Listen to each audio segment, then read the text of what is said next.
A security camera flickers in the corner of a corporate parking garage.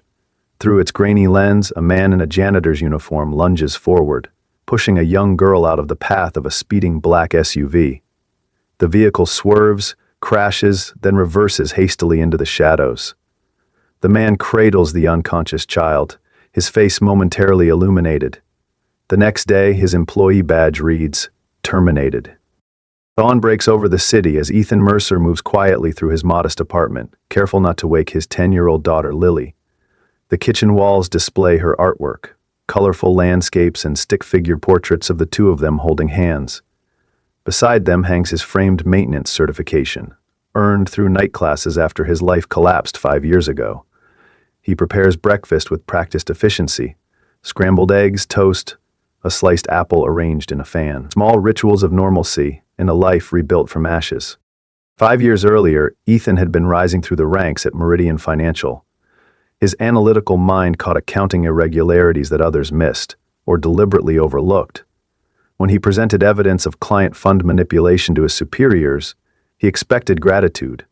Instead, he received termination papers and a lawsuit. The subsequent legal battle left him blacklisted in the financial sector, divorced, and with sole custody of Lily after her mother departed for a new life in Europe, unable to handle the scandal and financial ruin. Now Ethan works nights as a maintenance supervisor at Lumina Technologies, a rising star in the tech industry. The pay is enough for their one-bedroom apartment and Lily's asthma medication. His co-workers respect his mechanical ingenuity, his ability to diagnose problems by sound alone, to coax ancient heating systems back to life with improvised parts. To Lumina's executives, however, he's invisible in his gray uniform, a ghost that keeps their world functioning while existing outside it. After his public fall, invisibility offers a kind of safety. His night shifts mean he rarely sees the executives who occupy the gleaming offices during daylight hours. They're just names on doors to him, abstract entities who sign the checks that keep Lily fed. Sometimes, working late, he glimpses them leaving, diamonds glittering at throats, tailored suits immaculate even after 14-hour days. They never see him, the invisible man who replaces their light bulbs, unclogs their private bathrooms, keeps their climate-controlled environments precisely calibrated. The termination notice had appeared without warning, taped to his locker at the end of his shift. No explanation, no warning, effective immediately. Security personnel, men he'd shared coffee with for months, escorted him out before he could collect his personal tools. No severance, no reason given. With only 2 weeks of savings and Lily's prescription running low, the familiar cold dread of financial precarity seeps into his bones. Ethan reviews his bank statement at the kitchen table, calculating how long they can survive, when a sharp knock at the door interrupts his spiraling thoughts. Outside stands a woman he's never seen before. Her tailored charcoal suit and immaculate posture signal wealth and authority. Dark hair pulled into a severe bun emphasizes her angular features and penetrating gaze. She introduces herself simply as Victoria Caldwell, offering no company affiliation or title. "I believe you were wrongfully terminated from Lumina Technologies, Mr. Mercer," she says, her voice smooth as polished stone. "May I come in?" Suspicion wars with curiosity as Ethan steps aside. Victoria surveys the apartment with a quick, assessing glance before placing a business card on the table. It contains only a phone number, no name or company. "I need someone with your particular talents," she continues, settling onto the edge of the sofa as if uncomfortable with its worn cushions. "Your observational skills, your attention to detail, your discretion." "How do you know anything about me?" Ethan asks, remaining standing. "I make it my business to know things others miss." Her smile doesn't reach her eyes. Like how people who've been wronged often make the best allies. Victoria explains that she needs Ethan to recover something from Lumina. A USB drive containing security footage that went missing the night before his termination. Find it, don't view the contents, deliver it to her. Simple. She offers an envelope containing $5,000 as an advance. "Why me?" Ethan asks. "Why not hire a professional?" "Professionals leave traces.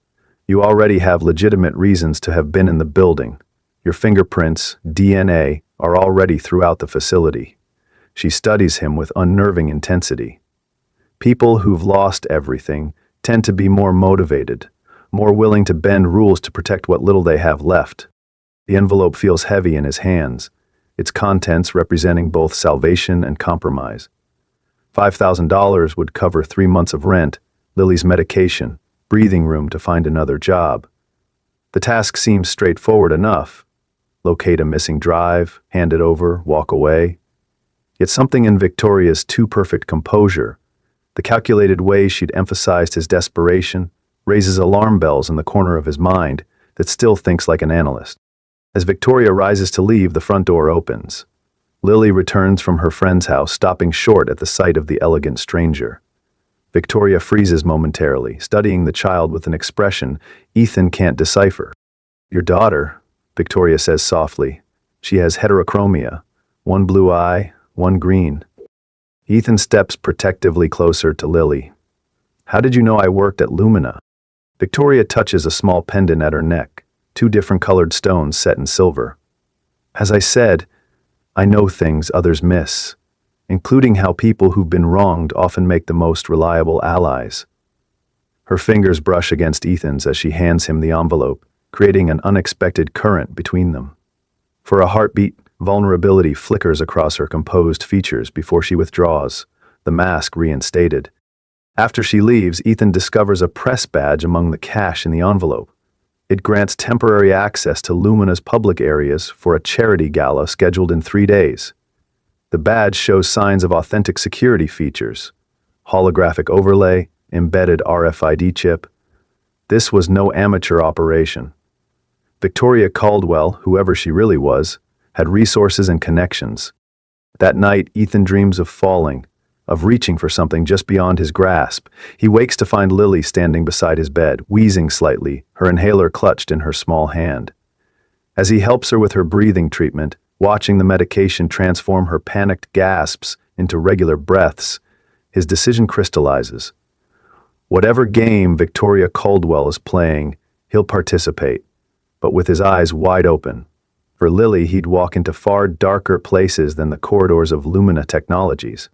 The elegant glass and steel atrium of Lumina Technologies teems with people, in formal attire. Ethan moves among them, uncomfortable in a borrowed suit, press badge prominently displayed. Photographers circle like sharks, capturing executives posing with oversized checks for local charities. Screens throughout the space display company achievements and portraits of its leadership team. Ethan freezes as a familiar face appears. Alexandra Reynolds, Lumina's CEO, is unmistakably the woman who introduced herself as Victoria Caldwell in his apartment. The shock of recognition sends adrenaline through his system. Alexandra Reynolds, 38 articles in Forbes and Business Insider, cover of Fortune's 40 Under 40 issue, the woman who doubled Lumina's market share in 18 months. He'd cleaned her office dozens of times, but never seen her in person. Now he realizes he'd been manipulated by one of the most powerful women in the tech industry. The question is, why? Before he can process this revelation, he overhears security personnel discussing a death. Marcus Green, head of security, found that morning in his car, apparent suicide.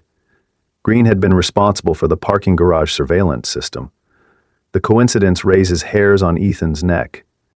Using service corridors he knows from his employment, Ethan makes his way to the security office. The digital surveillance archives show nothing unusual, except for a 20-minute gap in footage from 3 nights ago, the night before his termination. While searching Green's desk for any clues, he discovers a handwritten note tucked into a drawer. Reynolds Garage, Level 3, 11:42 p.m. Taped beneath the drawer is a small key with no identifying marks. The desk calendar shows Green had scheduled a meeting with Alexandra Reynolds for the morning after the garage incident. A meeting that never occurred. In the drawer, a half-empty prescription bottle for anxiety medication suggests a man under considerable stress. Whatever Green had discovered had been significant enough to terrify him, and possibly get him killed. As Ethan slips from the security office, he collides with James Westbrook, Lumina's CFO. Tall and lean with the predatory stillness of a shark, Westbrook studies him with cold assessment. "You don't look like our usual press," Westbrook observes, straightening his immaculate tie. "Who did you say you're with?" Before Ethan can fabricate an answer, commotion erupts near the entrance.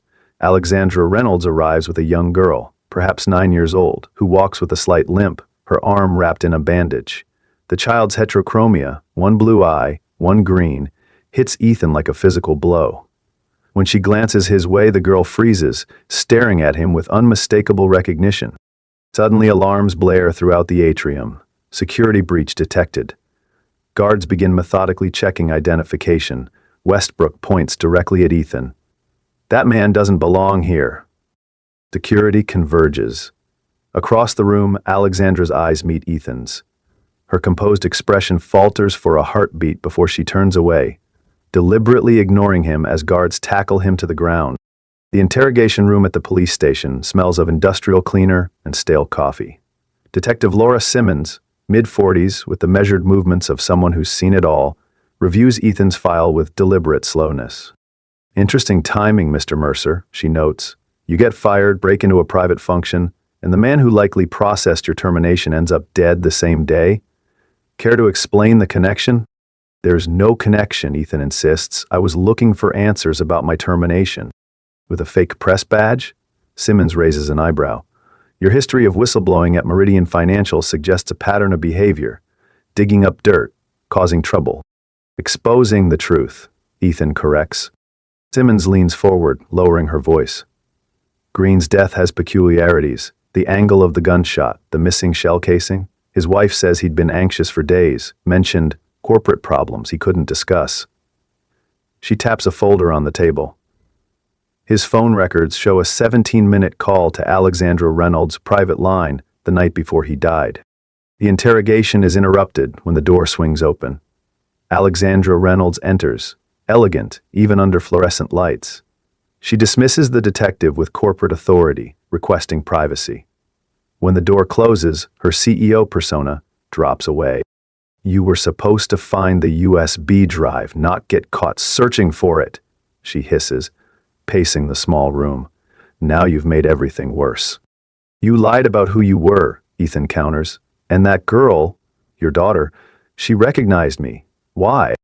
Alexandra's composure fractures. She sinks into the chair across from him, suddenly exhausted. "Emma was in the parking garage that night. She snuck down to leave a gift on my car, a Mother's Day surprise.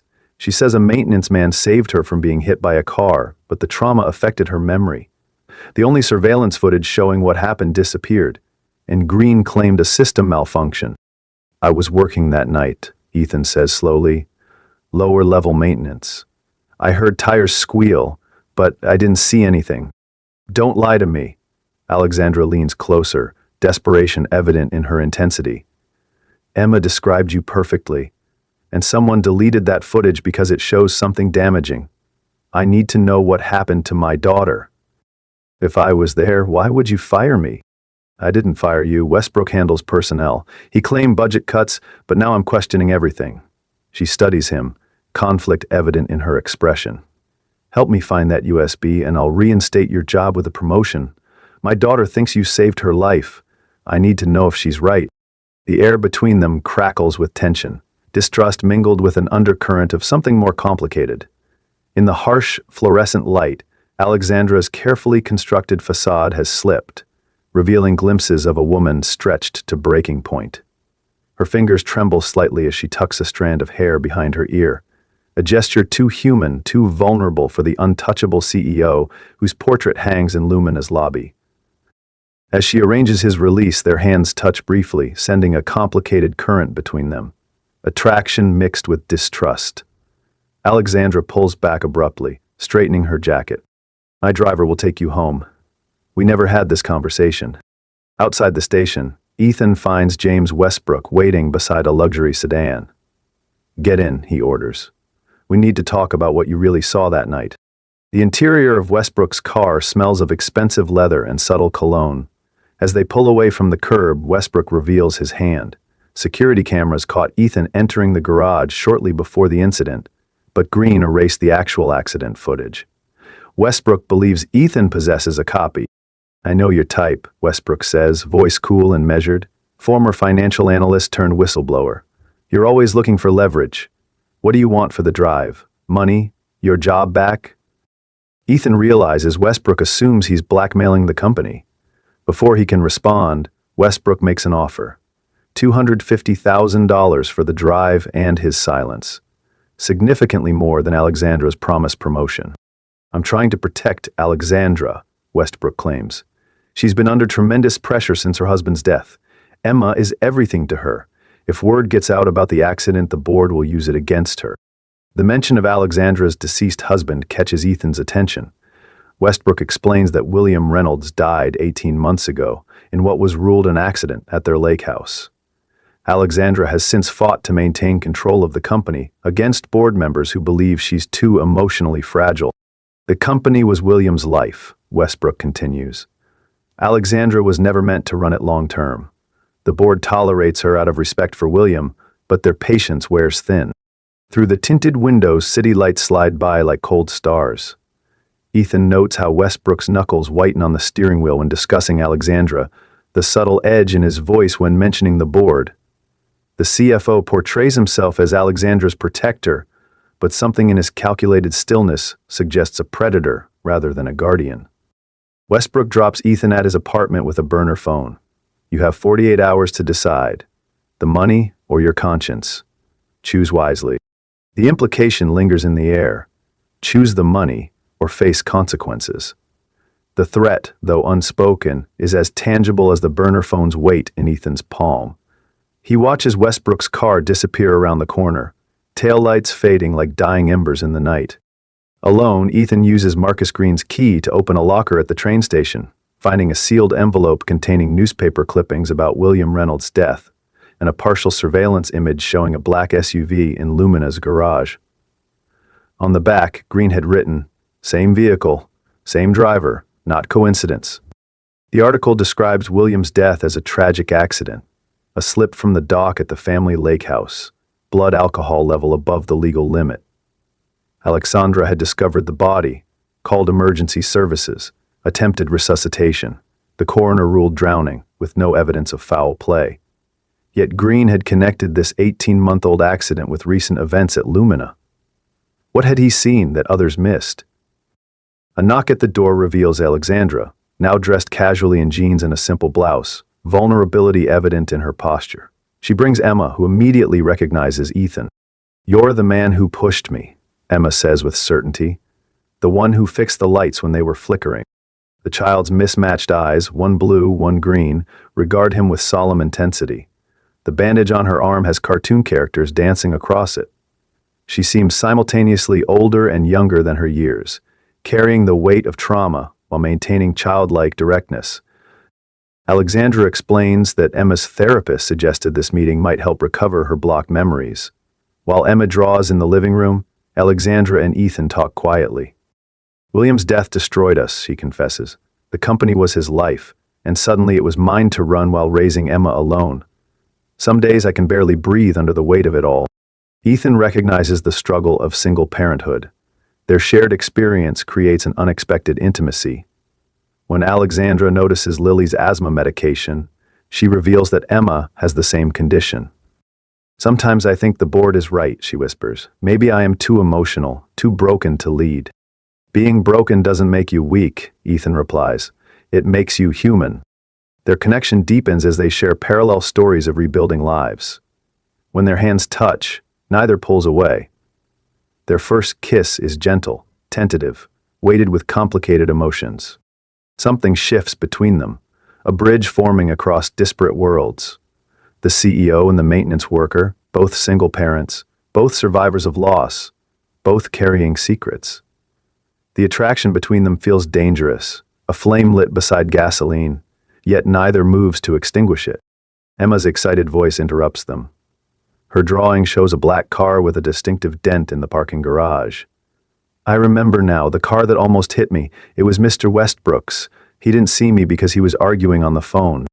Alexandra stiffens. Westbrook drives a silver sedan. "Not that night," Emma insists. "He was in the black car with the star on the front." "William's Mercedes?" Alexandra whispers, color draining from her face. "Westbrook borrowed it the week before the gala, said his was in the shop." The realization crashes down. Westbrook was driving the car that nearly hit Emma. the same model that killed William Reynolds. As they process this, Ethan's burner phone rings. Westbrook's voice is cold. "I see our CEO has taken a personal interest in you. Interesting choice of confidant, Alexandra. Does he know you're the one who authorized his termination after watching the surveillance video? Or that you had Green delete it afterward?" Alexandra's expression confirms the betrayal before Westbrook continues. "I have the USB drive. Meet me at the Reynolds Lake House tomorrow night if you want to know what really happened to William. Come alone, both of you." The call ends, leaving them in fractured silence. Emma sleeps on the couch while Ethan confronts Alexandra. "You did fire me. You saw what happened and erased it. Why?" Alexandra's eyes fill with tears. "The footage showed Emma in danger, yes. It showed you saving her. But it also showed something I couldn't let anyone see. Not even you." The confession hangs between them like a physical barrier. Trust, newly formed, crumbles as quickly as it had built. Ethan sees the calculation return to Alexandra's eyes. The CEO resurfacing, weighing costs and benefits, assessing damage control. Yet beneath the corporate mask, genuine anguish bleeds through. Whatever she'd hidden on that USB drive, the concealment had cost her something essential. The Reynolds Lake House stands isolated against a stormy backdrop, its modern architecture jutting from the shoreline like a geometric intrusion on nature. Ethan and Alexandra arrive separately, but enter together, leaving Emma and Lily with Detective Simmons, whom Alexandra has partially confided in. Inside, Westbrook waits with digital equipment set up on the dining table. The USB drive sits prominently beside a laptop, a small black rectangle containing truths that have already cost one life. "Welcome to where it all began," Westbrook says, gesturing around the open concept living area. "Appropriate we should end it here." Rain lashes against floor-to-ceiling windows that frame the turbulent lake beyond. Lightning periodically illuminates the dock where William Reynolds took his final steps. Nature's dramatics provide a fitting backdrop for the human storm brewing inside. Alexandra's shoulders tense. What happened to William was an accident. He was drunk, fell from the dock. "Is that what you tell yourself?" Westbrook activates a screen showing security footage from the lake house. William and Alexandra arguing violently on the dock. William stumbles, falls. Alexandra hesitates before reaching for him. "You had this place under surveillance?" Alexandra asks, horror creeping into her voice. "William did. He suspected you were having an affair." Westbrook advances the footage to show Alexandra finally diving in, trying to save William, but too late. "I tried to save him," she whispers. "At her ensuring he couldn't survive," Westbrook counters. "Those precious seconds of hesitation. The board would love to see this." The footage plays on loop, William falling, Alexandra frozen, seconds ticking by. Her face on screen shows shock, fear, indecision. Not the calculated coldness of a murderer, but the paralysis of someone witnessing disaster unfold. Ethan studies the timestamp, the positioning of shadows. This has been edited. There's a jump cut. Westbrook smiles coldly. Very observant. "That's why you're dangerous." He plays the garage footage from Lumina, showing Emma nearly hit by the black Mercedes. The footage clearly shows Westbrook driving, distracted by a phone call. It shows Ethan pushing Emma to safety, then Westbrook panicking and reversing away. "You were driving William's car that night," Alexandra realizes. "Just like you were at the lake house when William died." Westbrook's expression hardens. "William discovered financial irregularities. My special investment fund using company resources. He confronted me at the lake house before you arrived. Things got physical." The truth emerges. Westbrook edited the surveillance footage to remove his presence and make Alexandra appear guilty. He's been manipulating the board against her while embezzling millions. The garage incident threatened to expose him when Green recognized the same vehicle from the lake house footage. "Green figured it out," Ethan says. "That's why you killed him." "Suicide is so common among security personnel with gambling debts," Westbrook replies dismissively. "Just as accidental overdoses happen to whistleblowers with histories of depression." He produces a syringe. Lily's asthma medication modified, untraceable. The grieving single father, overwhelmed by job loss and investigation, makes a tragic mistake with his daughter's medicine, then takes his own life out of guilt. The syringe catches light from the laptop screen, a sterile instrument of death in manicured hands. Westbrook's calm is more terrifying than rage would be. This is a man accustomed to solving problems with clinical precision, treating human lives as variables in an equation where only his benefit matters. As Westbrook approaches, Ethan lunges forward. They struggle violently as Alexandra frantically searches for a weapon. The USB drive falls, skidding across the polished concrete floor. Westbrook gains the upper hand, pinning Ethan down, syringe poised above his neck. I offered you money. You chose her instead. Poor investment. A gunshot echoes through the house. Westbrook freezes, then collapses. Behind him stands Detective Simmons, service weapon still raised. Figured you'd try something, she says to Alexandra. That's why I followed after dropping the girls at the station, heard enough to make an arrest. Blood pools beneath Westbrook, stark crimson against polished concrete. His eyes remain open, registering confusion more than pain, the look of a man whose calculations failed to account for an unexpected variable. As Simmons radios for backup and medical assistance, cuffing the wounded Westbrook, Alexandra retrieves the USB drive from where it landed. She stares at it, conflict written across her features. Alone with Ethan while paramedics attend to Westbrook, Alexandra inserts the drive into the computer. It contains not only the unedited garage footage, but financial records documenting Westbrook's embezzlement and William's murder. With this, I can save the company, clear my name, Alexandra says, scrolling through the files. But the footage reveals another truth. In the garage, after Ethan pushed Emma to safety, Alexandra had arrived in time to see everything.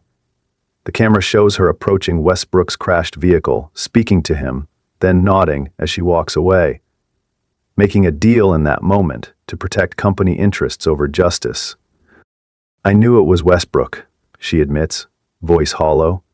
He threatened to release the edited lake house footage if I didn't help cover up the garage incident. I didn't know about William then.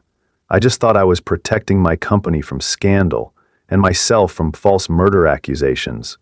The screen freezes on Alexandra's face as she watches Ethan being escorted from the building, termination notice in hand. Her expression is carved from stone, the face of a woman making a devil's bargain. Yet even in that cold moment, something in her eyes suggests the cost was higher than she'd anticipated. Ethan's expression hardens. So you fired me to keep me quiet. Used me to find the evidence. Was any of it real between us? That's not fair, Alexandra whispers. I didn't expect to feel anything for you. I didn't expect Emma to remember you as her hero. Detective Simmons returns, requesting the USB as evidence. Alexandra hesitates, USB in hand, torn between corporate self-preservation and truth. If I give you this, everything comes out. The company stock will plummet, thousands of jobs at risk. My daughter will know I protected the man who nearly killed her and murdered her father. And if you don't, Ethan says quietly, you become exactly what Westbrook made you appear to be. Alexandra looks between them, then at the drive, containing both salvation and damnation. Her fingers close around it. 6 months later, Ethan stands outside the courthouse after testifying in Westbrook's trial. The evidence on the USB drive exposed everything: William's murder, the embezzlement scheme, Green's death, and Alexandra's momentary complicity in the garage incident cover-up. Lumina Technologies survived but changed hands. Alexandra resigned as CEO, but avoided criminal charges by cooperating fully with authorities. Her testimony was crucial in convicting Westbrook of murder and financial crimes. Ethan has rebuilt again, using his financial background to secure a position at a smaller firm with better ethics. He picks up Lily from school, where she now shares classes with Emma. The girls have become inseparable friends, bonded by their shared condition and their parents' complicated history. Autumn leaves spiraled down around them as they walk home. Lily chatters about her science project, about Emma's new puppy, about ordinary things that seem miraculous after so much darkness. Ethan treasures these moments of normalcy, knowing how quickly they can shatter. Outside Emma's therapy appointment, Ethan encounters Alexandra. The familiar electricity still pulses between them, but weighted now with all that's happened. Emma's doing better, she offers. The nightmares are less frequent. Lily mentioned you're moving. Alexandra nods. Fresh start, Boston, my sister's there. An awkward silence stretches between them. Finally, Ethan asks the question that's haunted him. Was it worth it, giving up everything for the truth? Alexandra considers this. I lost the company, my reputation. Some days I think I lost everything. She looks toward the building where Emma is inside. But she knows her father's death wasn't my fault. She knows I eventually chose her over everything else. That's something I can build on. She hesitates, then reaches into her purse, removing the two-stoned pendant she wore when they first met. Emma wants you to have this. It was William's gift to her. 2 different colors like her eyes. She says it belongs to the person who saved her. Their fingers touch as the pendant passes between them. For a moment they stand suspended in possibility. We could try again, Ethan suggests quietly. Somewhere new, without all this between us. Alexandra's eyes reveal the same longing, but she steps back. Some debts can't be repaid. Some trust can't be rebuilt. What I did to you at the beginning, you made the right choice in the end. Too late. Some choices define us forever. She touches his face, gently.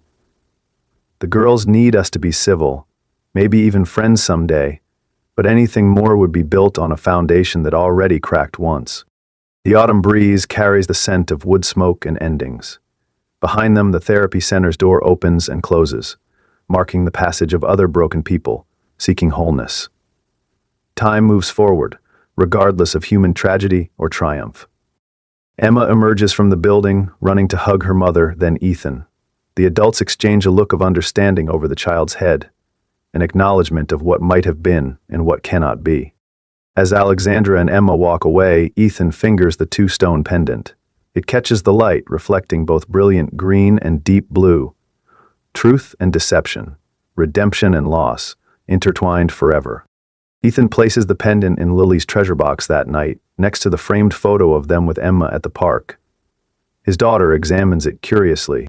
Why does it have 2 different colors, she asks. Because sometimes life isn't one thing or another, he explains. Sometimes the most valuable things are complicated. The USB drive had represented different things to different people. To Westbrook, it was leverage. To Alexandra, it was both threat and salvation. To Ethan, it became a test of integrity. In the end, it served as truth's vessel. Painful, costly truth that destroyed as much as it healed. Later, as Ethan tucks Lily in, she asks the question children inevitably do. Do you miss Alexandra?